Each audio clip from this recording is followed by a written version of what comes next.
네, 코로나19 방역이 해제되고 맞은 올 여름 해외여행이 급증하면서 댕기열 같은 해외 유입 감염병 환자가 크게 늘고 있습니다. 또 동시에 모기에 의해 전파되는 대표적인 감염병인 말라리아 국내 감염자와 코로나19 고령층 사망자 수도 급증세를 보이고 있는데요. 자세한 내용 백순영 가톨릭대 의대 명예교수와 이야기 나눠보겠습니다. 어서 오십시오. 예, 안녕하세요. 네, 국내 모기 매개 감염병 환자가 늘고 있습니다. 먼저 말라리아의 경우는 올해 들어서 지난주까지 확인된 말라리아 감염자 수가 지난해 같은 기간 대비 2배 넘게 증가를 했습니다. 이렇게 말라리아 감염병 환자가 작년에 비해서 크게 증가한 이유가 따로 있을까요? 글쎄요, 올해는 모기가 좀 많고 날씨도 훨씬 더 더웠던 것으로 보입니다. 예. 이 말라리아라는 것은 사실은 뭐 우리나라에도 있지만 열대지방에는 뭐 많은 말라리아 모기들이 있고 또 그 증상도 다양해서 예. 그 예방약이라든지 치료제도 다 다를 수가 있습니다. 다만 예방접종이 개발되긴 했지만 아직까지도 그 개발된 그 예방접종이 효과가 그다지 뚜렷하지 않아서 실제로 일반적으로 사용되지는 않고요. 주로 예. 먹는 예방약을 많이 사용하죠. 얼룩날개모기라는 것이 플라스모디움이라는 그 원충에 감염되어 있을 때 우리가 물리게 되면은 감염이 되게 되는데 예. 뭐 잠복기도 꽤 길고 7일에서 30일 정도 될 수가 있고요. 주로 우리나라 같은 경우에는 예. 경기 지역의 서북부 또 강원 지역 북부 또 그 결국은 접경 지역이죠. 또 수도권의 북부에서 다발하고 있는데 그 이외의 지역에서는 뭐 발생한 적이 없어서 예. 지역적 특성을 나타내고 있다고 볼 수가 있지만 해외여행을 갈 경우에 있어서는 사실은 모기에 물릴 경우 조심해야 될 가능성이 있어서 예. 뭐 여러 가지 준비는 가능하다고 봅니다. 질병관리청이 말라리아 경보도 발령을 했거든요. 그렇다면 말라리아를 좀 의심을 할 수 있는 증상이 있다면 어떤 게 있을까요? 일단 모기에 물린 다음에 발열이라든지 또는 이 오한이 나타나는데 열이 떨어지면서 주기적으로 나타나는 현상인데 예. 점점 더 고열이 되면서 그 이후에는 관절통이라든지 근육통, 두통, 뭐 복통, 구토, 설사 같은 일반적인 감기 증상들 또는 호흡기 관련 감염증과 크게 구별이 되지 않는 예. 이런 증상이 나타나는 경우가 있는데 우리나라에서는 대부분 3일열 말라리아라고 그래서 이 증상 자체로는 경증으로 치명률은 그다지 높지 않은 상황입니다. 말씀하신 것처럼 지금 원충이 뭐냐에 따라서 원충의 종류에 따라서 좀 다르게 분류를 하고 그리고 증상도 좀 다른 것 같은데 우리나라는 말씀하신 그 3일열 그러니까 주로 뭐 온대 아열대 지방에서 서식하는 그런 말라리아로 3일열 말라리아가 이제 주로 걸리는 거고 열대 지방에서 주로 발생하는 열대열 말라리아 이게 좀 그러니까 치사율도 좀 높고 중증으로 이어질 가능성도 높다라고 하던데 이건 증상이 어떻게 되는 그렇죠. 건가요? 지금까지 제가 말씀드렸던 그런 증상에 더해서 예. 이제 이 원충이 간에서 증식을 하게 되기 때문에 황달이라든지 간부전, 신부전 또는 혈액 응고장애 같은 것들이 나타나면서 예. 중증으로 갈 가능성이 굉장히 높아요. 그래서 이 치명률인 경우에 있어서 10 내지 40%로 굉장히 높다고 볼 수가 있기 때문에 예. 조기 치료하는 것이 중요할 것으로 보이고 또 항바이러스제도 있기 때문에 뭐 그 코로나 때도 많이 나왔던 클로로퀴닌이라는 거 있지 않습니까? 예. 그런 하이드록시클로로퀴닌이라든지 이런 것들이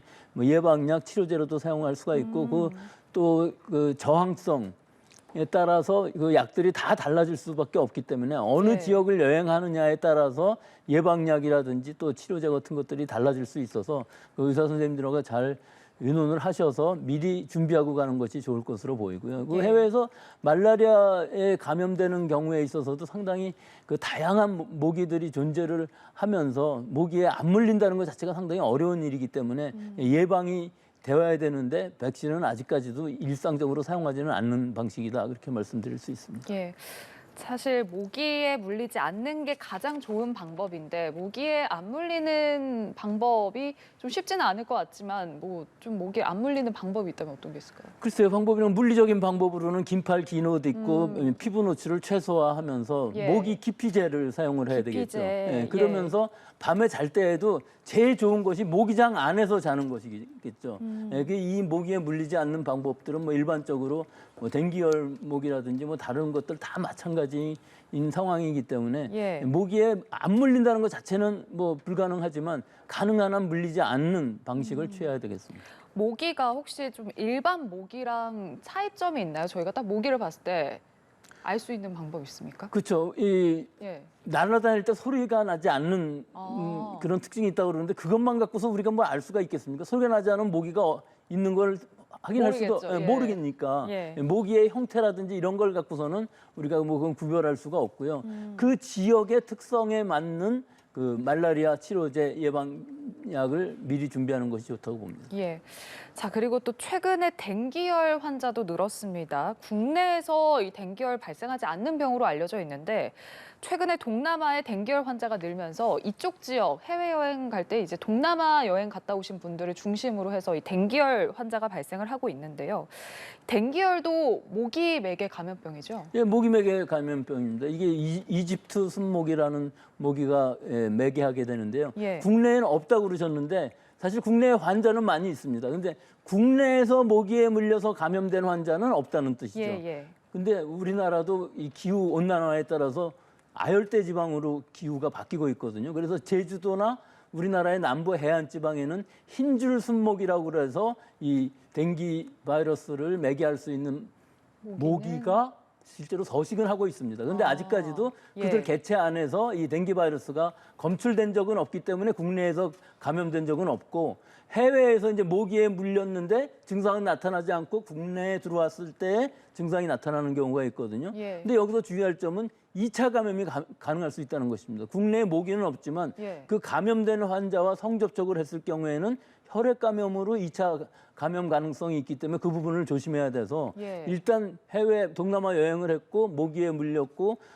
국내에 들어온 다음에 증상이 나타난다면 진단 검사를 받고 그거에 대한 치료를 받아야만 됩니다. 2차 감염도 좀 조심을 해야 될 것 같은데, 자, 이 댕기열의 경우도 좀 모기 매개 감염병이기 때문에 아까 말씀해 주셨던 그런 증상들, 좀 감기와 비슷한 증상들이 나타나는 건가요? 그렇죠. 그런데 이게 이 이름에서 보시다시피 이게 네. 열성 질환이기 때문에 굉장히 고열이 되고 사망률도 굉장히 높습니다. 그래서 동남아에서는 이 댕기열로 사망하는 사람들이 굉장히 많고 이 예. 댕기열은 바이러스 종류도 4가지 종류나 있어서 굉장히 다양한 종류의 바이러스들이 있고요. 그 바이러스들에 따라서 또 증상도 달라질 수가 있고 상당히 치명률이 높은 질병이라고 볼 수가 있습니다. 예.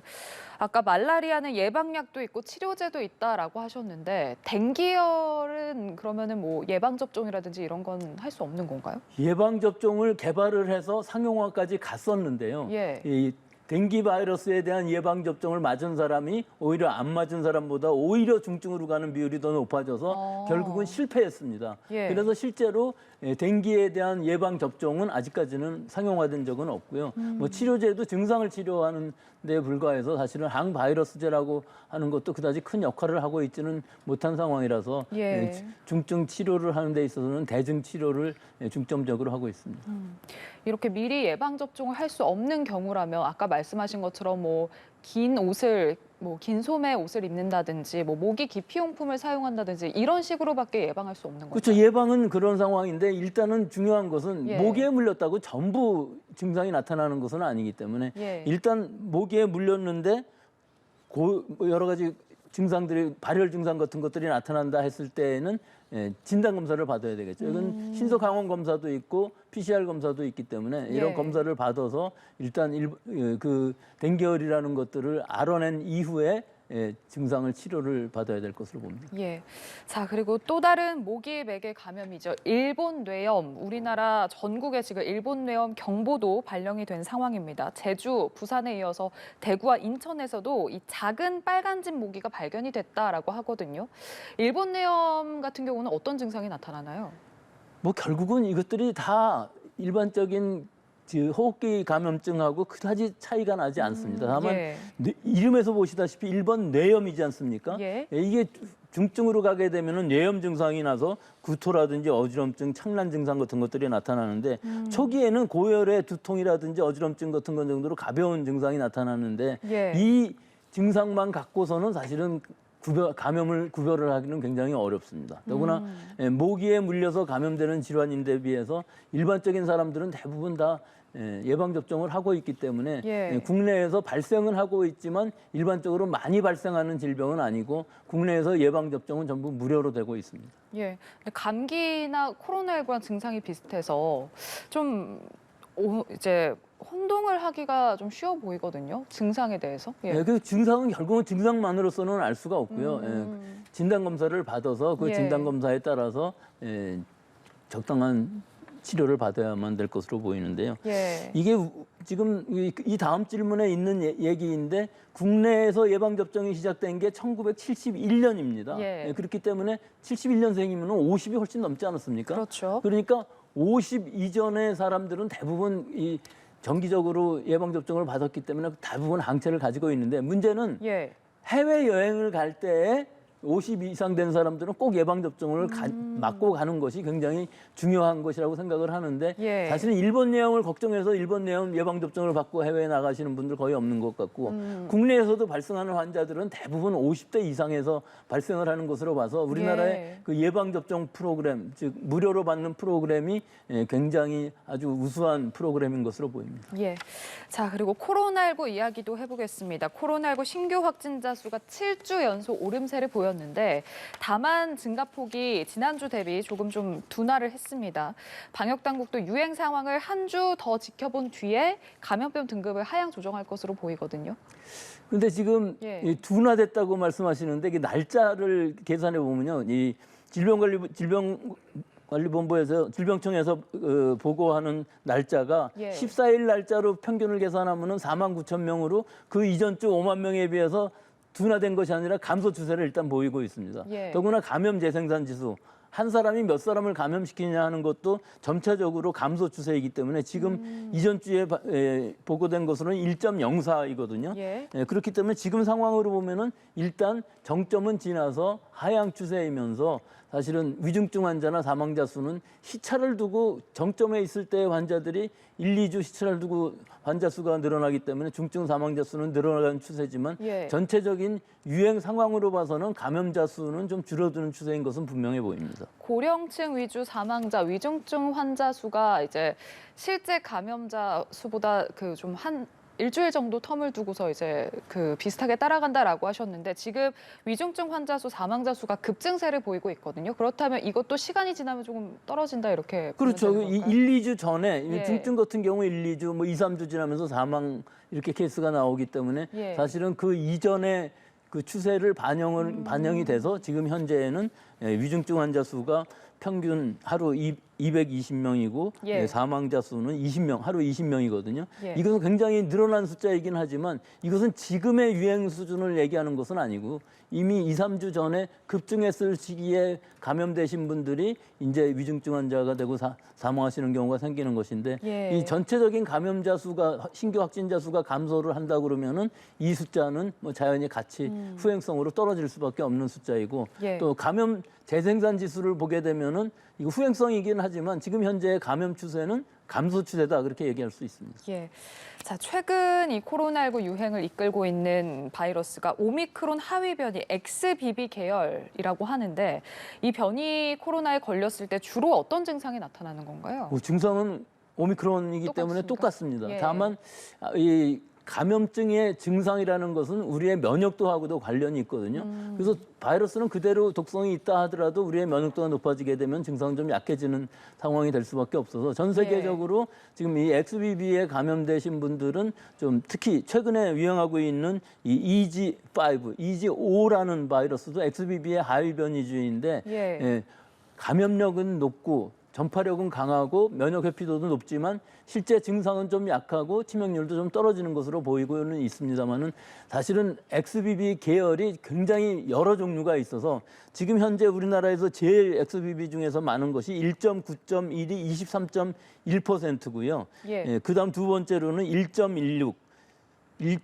XBB 1.16이 20.5%로 두 번째거든요. 그다음에 세 번째가 XBB 1.9.2.5라고 그래서 이것이 EG5입니다. 예. 전 세계적으로 지금 40개국 정도에서 유행하고 있는데 새로운 바이러스이긴 한데 결국은 XBB의 하위 변이주이고요. 예. 미국에서는 이미 우세종이 되어 있는데 우리나라에서도 지금 이 증가세가 굉장히 가파라서 지금 현재 20.3%면은 세 번째거든요. 예. 이게 아마 다음 주, 그 다음 주가 되면은 우세종으로 자리 잡을 것으로 보여서 예. 결국은 우리가 예방 접종을 받을 올 가을쯤 되면은 이 바이러스가 유행하고 있는 시기가 되지 않을까 그렇게 예상이 될 수밖에 없습니다. 알겠습니다. 코로나19 이야기까지 나눠봤습니다. 백순영 가톨릭대 의대 명예교수와 함께했습니다. 고맙습니다.